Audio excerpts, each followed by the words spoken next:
سر یہ ہے کہ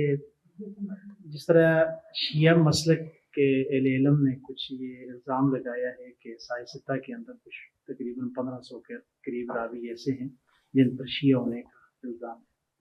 اس حوالے سے کچھ پی ایچ ڈی لیول پہ کام ہو سکتا ہے؟ کرنا چاہیے۔ حافظ ابن حجر رحمۃ اللہ علیہ نے فتح الباری میں یہ بحث کی ہے کہ بخاری میں بدعتی روات کتنے ہیں، اور بدعتی سے مراد ان کی معتزلی کتنے ہیں، اہل تشیع کتنے ہیں۔ اہل تشیع میں 2 درجے ہیں۔ ایک درجہ وہ ہے جو یہ تفریق شروع ہوئی تھی حضرت عثمان رضی اللہ عنہ کی شہادت کے بعد، تو شیعان علی اور شیعان عثمان 2 ہو گئے، اور دونوں اہل سنت تھے۔ اس وقت جس پہ سیاسی طور پہ غلبہ بنو امیہ کا یا امویوں کا یا سیدنا عثمان رضی اللہ عنہ کی طرف تھا، کہتے تھے یہ شیعان عثمان،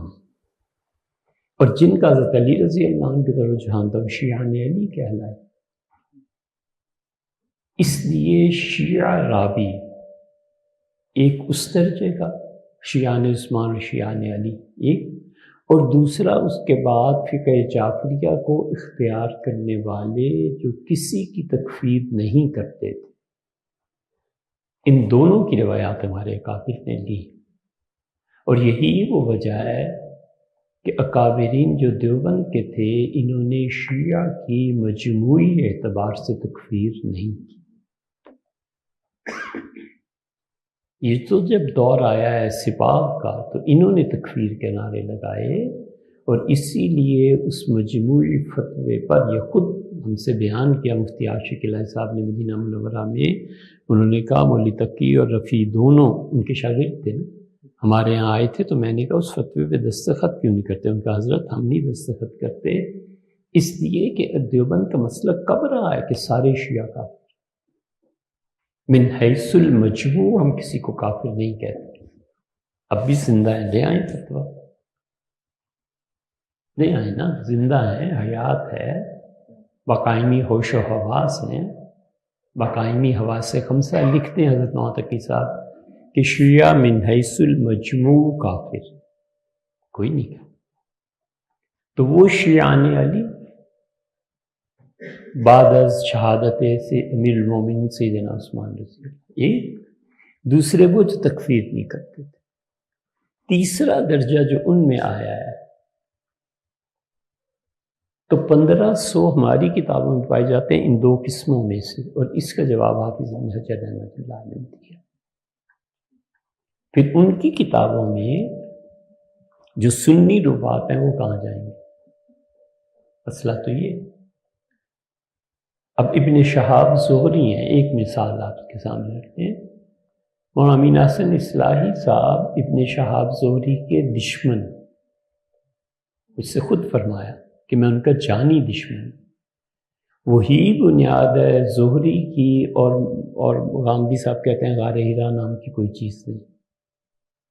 اس لیے کہ اس حدیث میں زہری آتے ہیں۔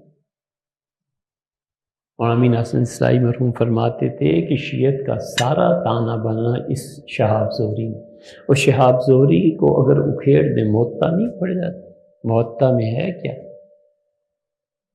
یہ حدیث کا سب انکار ہے، اور یہ فکر مولانا امین حسن اصلاحی صاحب میں آئی تھی حبیب الرحمن کاندھلوی سے، جنہوں نے کتاب لکھی ہے نا مذہبی داستانیں 4 جلدوں میں، اور یزید امیر المومنین اور یہ کینسر جتنا تھا اس کے بانی وہ تھے کراچی والے،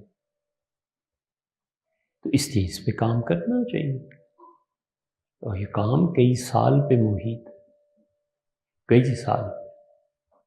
کیونکہ اسماء الرجال سارا دیکھنا پڑے گا،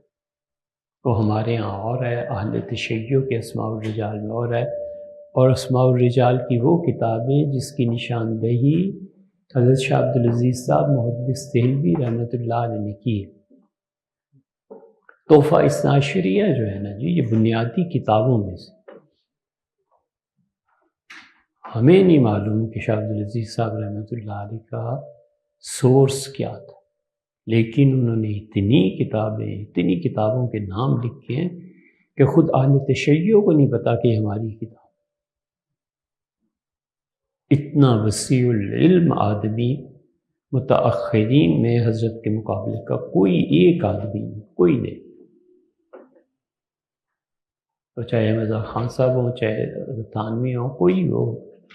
شاہ عبدالعزیز صاحب رحمۃ اللہ علیہ اس موضوع پہ حرف آخر،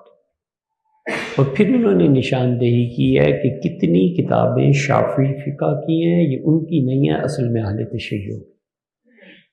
یہ حضرت کا کمال کہ تم کہیں سمجھو کہ اہل سنہ اور شوافی کی ہیں، ہماری نہیں ہے۔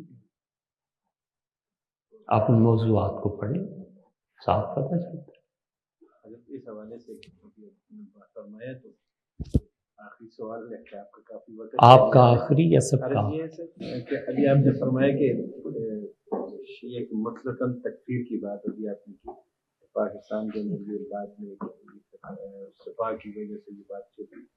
سر اس حوالے سے ایک بات یہ کہی جاتی ہے کہ کیونکہ یہ فیصلہ اثنا عشریہ کے بارے میں اور یہاں پر اکثریت یعنی دوسرے ناپید ہیں، تو تجزیاتی طور پر یہ بات کتنی حقیقت پر مبنی ہے کہ ہمارے ہاں دوسرے فرقے بھی پائے جاتے ہیں یا صرف اثنا عشریہ ہی پائے جاتے ہیں؟ دوسرے بھی پائے جاتے ہیں، دوسرے بھی پائے جاتے ہیں، اور اب جانتے ہیں تکفیر کتنا نازک مسئلہ ہے۔ آپ کسی عام شیعہ کو پکڑ لیں، کہیں تم قرآن کو مانتے ہو یا نہیں مانتے ہو،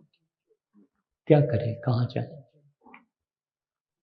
کلام کی تشریح کا پہلا حق قائل کا ہے، کیونکہ بولنے والا جو بولتا ہے وہ قطعی ہے، اور اس کے کلام کا مفہوم جو سننے والا سمجھتا ہے یہ ظنی ہے، قطعی نہیں۔ کیوں اصول سے ہٹ رہے؟ محض جذبات کی وجہ سے۔ حضرت تھانوی رحمۃ اللہ علیہ نے اہل تشیع کے ذبیح کو جائز لکھا ہے، انہیں نہیں پتا تھا کہ ہم صرف یہاں اثنا عشریہ میں کیسے جائیں۔ حضرت مدنی رحمۃ اللہ علیہ اپنے سارے مکتوبات میں شیعہ یہ کرے تو کافر، یہ کہے تو کافر، یہ کہے تو کافر، علی الاطلاق سارے کافر، ایسے نہیں ہے،